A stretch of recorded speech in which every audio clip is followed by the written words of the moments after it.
Everyone, and welcome to another episode of Return to Play. I'm your host, Matt Judge, Assistant Director of Athletic Communications. And today I'm joined by Chelsea Semper, a field hockey student athlete. Welcome to the show, Chelsea. Thank you. So you're currently on campus. What are you doing? What are you doing on campus? Yeah, so I'm here this summer doing research in the biology department. I'm working with Professor Jake Grossman on a plant bio research project where we're looking at the effects of drought and drought tolerance in trees. So we've been sampling various trees from the arboretum that we have here on campus and testing their leaves for trigger loss point, or the point at which they begin to wilt due to lack of water. So it's definitely helpful having an arboretum right in the backyard so you guys can test that out. So you're originally from Millington, New Jersey. How did you hear about Swarthmore? Yeah, great question. It's kind of funny. Actually, one of my good friends from high school toured Swarthmore and came back and said, "Oh, I think you would love this school." And I hadn't heard of it before. And I was like, "You don't know anything about me." But I decided to sign up for a tour anyway, just to give it a shot, because SWAT was very similar to other schools I was looking at. And by the end of the tour, I was like, wow, yeah, they were right. This place is really amazing. And definitely after my first visit, I was like, I love Swarthmore, and it became one of my top choices. It's great to hear because some people, Swarthmore fits right into them. Others, they have to kind of get used to the ways of Swarthmore a little bit. But your friend knew you right away, so they knew exactly what to tell you about Swarthmore. So it's been a long time since you've taken the field, obviously in fall of 2019. And then we had the shutdown in March of 2020. What have you been up to since March of 2020? Definitely a whole lot. I was studying abroad that semester, actually. So I was in far northeastern Queensland when the pandemic began and had to fly home really suddenly, which was very scary and very kind of life-altering in a lot of ways, starting the pandemic in that way.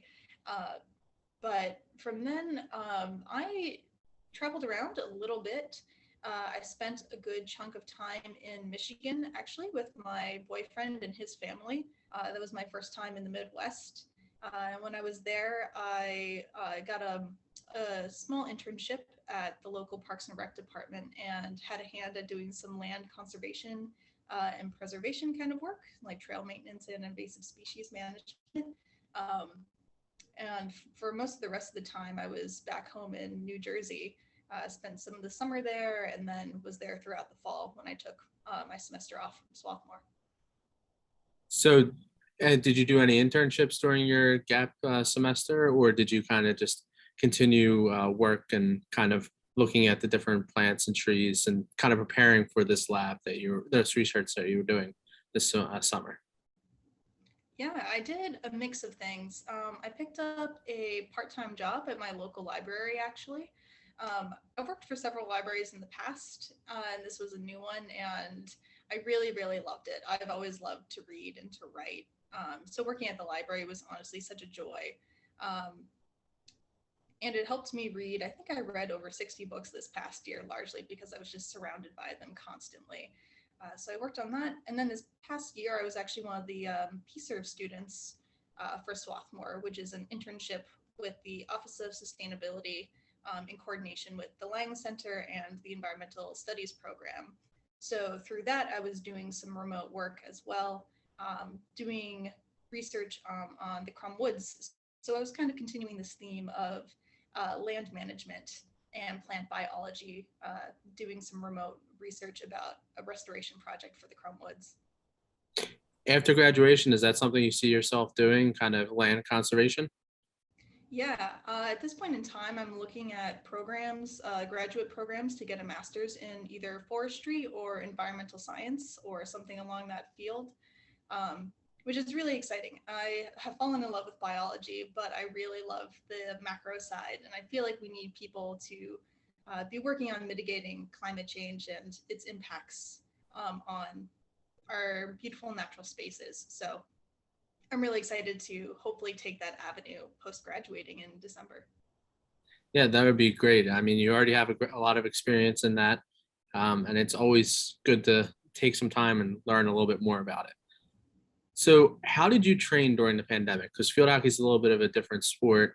Sometimes, especially in the spring, you don't really see the fields available for field hockey. Can you discuss how you trained during the pandemic? Yeah, I think training was the hardest part. There was little to no field hockey happening at all for much of the pandemic. So beyond just going out to the field by myself and hitting around, there wasn't too much to do in the field hockey front. I really, really love to lift as well, and gyms were closed for such a long time. So the thing I actually picked up was running. And I'm somebody pre-pandemic who would have been a self-acclaimed hater of running, would never go out for a jog for fun, but picked it up over the summer and really fell in love with it. And throughout the fall, trained to run a half marathon, and worked up to that in October and just ran my own personal half marathon, which in the grand scheme of things is maybe not the furthest distance people have ever run, but for me it was like this shining achievement of like, maybe I can be a runner. So that I think was where I put a lot of time into training. And then once gyms opened back up, I went straight back to lifting. But I still run a fair bit, and I give myself a lot of credit for all the time and effort I put into that as well. Yes, they're definitely half marathons are definitely challenging for anybody, especially I'm on the same way. I'm not a big runner. Have you ever thought about running a half marathon or even a marathon? Because Philadelphia has a few of them in the area. Yeah, I have my eye on that for the fall actually. I think I would really love to do the Philly half marathon. Not sure if I could work up to the full marathon in season, but I think I could come out of season in November and be fit enough for the half. I've never run in a formal competition or like meet or race before, so I think that would be a really really cool experience to have my first one be the Philly half. Yes, and they definitely go through a lot of different sites and historical sites in Philadelphia that make the fun a little bit more, or the run a little bit more enjoyable too. So, what is your favorite memory, sports wise, at Swarthmore thus far, whether it's on the field hockey field or anything else? I think the first one that comes to mind for me was the past time we had a season. So, fall of 2019, my junior season. I usually play center back for the field hockey team. So, I'm all the way in the backfield on defense. But this last time we had a season, I got pulled up for attacking corners. For those who don't know field hockey, it's a chance, uh, almost like a penalty shot, a higher percentage chance to score a goal. So I got pulled up to participate in those, and I was our inserter. So I kind of hang out near the goal post, and be a bit of a cherry picker and try to score goals. And we had a away game against Cabrini. So me being somebody who I think had scored at this point in time like one goal in my entire college career, somehow pulled off a hat trick that game and scored 3 goals, and that sticks in my mind as just a mind-blowing, like, wow, attack is really fun. And I played a really excellent game that day. That one is probably my favorite memory on my own personal achievement. I think favorite team memory, we had a really incredible overtime win that same season against Muhlenberg, um, where Sammy Martin, my dear friend, scored this just really, really incredible goal that popped up over the goalie, and went into the back of the cage. And that was such a hard fought game to score in overtime on such like a dramatic play, like sticks in my head also as just the perfect win. Yeah, I think we actually do have some in the net footage from that from the GoPro, if I I think remember correctly. So, can you talk about the expectations for this upcoming season? I have really high expectations. I think it's going to be a very interesting team dynamic. We're going to have a very young team, having 2 class years of new players who have never played in a collegiate match before. I think there will be a lot to catch up on, but I'm really excited. At the same time, there's a lot of people that I've only ever met through Zoom that I will be seeing in just a few weeks, and befriending. And I think we have a lot of talent despite the youngness of our team and the newness of a lot of players. So I'm just really excited to see how it all clicks together. I think the ambition and the drive is there for us to have a really, really positive season.